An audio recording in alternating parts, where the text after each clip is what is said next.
সুনামগঞ্জ ২ আসনে বইতে শুরু করেছে নির্বাচনী হাওয়া। আসনটিতে বিএনপির একজন প্রার্থী থাকলেও আওয়ামী লীগের রয়েছে একাধিক প্রার্থী। নিজেদের সৎ, যোগ্য আর এলাকার উন্নয়নের নানা প্রতিশ্রুতি দিয়ে সম্ভাব্য প্রার্থীরা চালাচ্ছেন প্রচারণা। ইরাই ও সাল্লা এই দুটি উপজেলা নিয়ে সুনামগঞ্জ ২ আসন। এখানে বিএনপির একক প্রার্থীর নাম শোনা গেল, আওয়ামী লীগের রয়েছে একাধিক প্রার্থীর নাম। তাই আসন্ন একাদশ সংসদ নির্বাচনে আসনটি পেতে ক্ষমতাসীন দলের মধ্যেই বেশ হাড্ডাহাড্ডি লড়াইয়ের পূর্বাভাস পাওয়া যাচ্ছে। আসনটিতে 5 বার সংসদ সদস্য নির্বাচিত হয়েছেন আওয়ামী লীগের প্রয়াত নেতা সুরঞ্জিত সেনগুপ্ত। বর্তমানে তার স্ত্রী জয়া সেনগুপ্তা সংসদ সদস্য। তার বিরুদ্ধে স্বজনপ্রীতি, দলীয় নেতাকর্মীদের মূল্যায়ন না করা সহ নানা অভিযোগ এনে নৌকার মাঝি হতে চান বেশ কয়েকজন। প্রধানমন্ত্রী জননেত্রী শেখ হাসিনার যে উন্নয়ন হয়েছে এগুলো আমি জনগণের সামনে তুলে ধরছি এবং আমি সবসময় দেখতে পাচ্ছি যে এই দিরাই সাল্লার মানুষ পরিবর্তন চায়। তৃণমূলের যে নেতাকর্মী তারা সবাই ঐক্যবদ্ধ এবং সকলেই পরিবর্তন চায় এবং সকলেই চায় যে একজন ইয়াং যুবক হিসেবে সকলেই আমাকে পছন্দ করে তারা। নিজ দলের একাধিক প্রার্থী নিয়ে মনে করেন নৌকার টিকিট পেলে মনোনয়ন প্রত্যাশী সবাই তার পক্ষে কাজ করবেন। প্রবাসী সহ সকলকে এই মুহূর্তে আন্তরিক ধন্যবাদ এবং মোবারকবাদ জানাচ্ছি।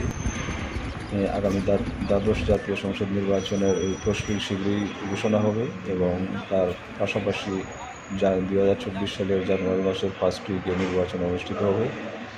আমি দীর্ঘদিন যাবৎ রাজনীতি এবং সমাজসেবা করে আসছি। আমি প্রায় 37 বছর যাবৎ 1986 সাল থেকে আমার ছাত্রলীগের রাজনীতির মাধ্যমে আমার রাজনীতি শুরু হয় এবং অদ্যাবধি আমি বিভিন্ন সামাজিক এবং রাজনৈতিক কাজে আমি আমার সময় অতিবাহিত করছি।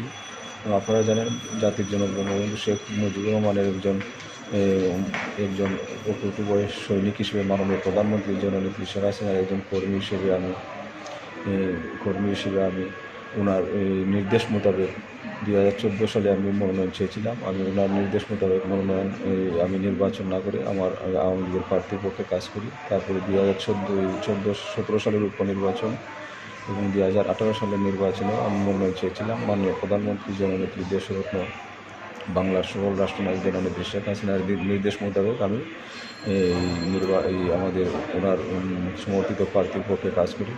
দীর্ঘদিন থেকে আমি দিরাই এবং সাল্লা বিভিন্ন সামাজিক সংগঠনের মাধ্যমে আপনার আর্থসামাজিক কল্যাণে সহযোগিতা করে যাচ্ছি এবং ব্যক্তিগতভাবেও আমি বিভিন্ন প্রতিষ্ঠানের প্রতিষ্ঠাতা এবং বিভিন্নভাবে আমি যেমন Derai Sheikh Rashed stadium, Derai vocational institute এবং সাল্লাতে একটা, তারপরে দিরাইয়ে যে আপনার এথনিকের যে রাস্তাটা হচ্ছে এটা আমি মাননীয় পরিকল্পনা সামনে বিএনপি বলছে যে নির্বাচনে আসবে না, সেই হিসাবে আপনার বক্তব্য?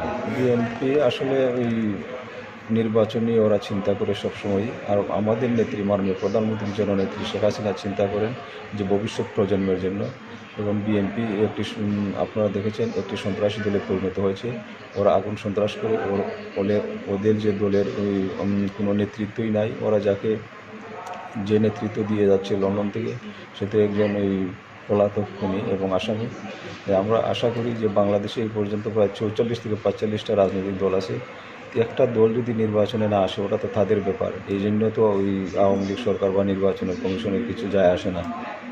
যেটাই বলতেছেন যে বিএনপি যে আসলে তো ওরা নেতৃত্ব সংকটে ভুগতেছে, কারণ নেতৃত্ব দেওয়ার মতো যোগ্যতা সম্পন্ন লোক বিএনপিতে নাই। থাকলে এই যে আগুন সন্ত্রাস, এরপরে জ্যান্ত মানুষকে ওরা আগুন দিয়ে জ্বালাচ্ছে, বাসে আগুন দিচ্ছে, ট্রাকে আগুন দিচ্ছে, সিএনজিতে আগুন দিচ্ছে।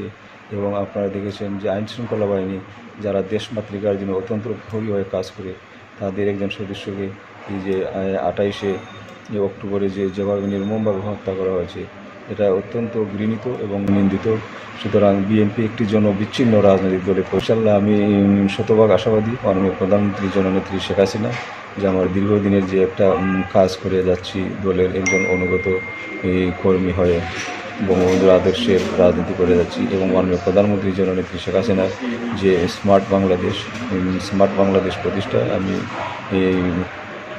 কাজ করার দৃঢ় প্রত্যয় আগে ব্যক্ত করেছি, এখনও ব্যক্ত করছি এবং আমি আশা করি মাননীয় প্রধানমন্ত্রী জননেত্রী শেখ হাসিনা যেভাবে বাংলাদেশকে এগিয়ে নিয়ে যাচ্ছেন, 2041 সালের মধ্যে বাংলাদেশ একটি স্মার্ট এবং উন্নত রাষ্ট্র হিসেবে প্রতিষ্ঠিত হবে ইনশাআল্লাহ।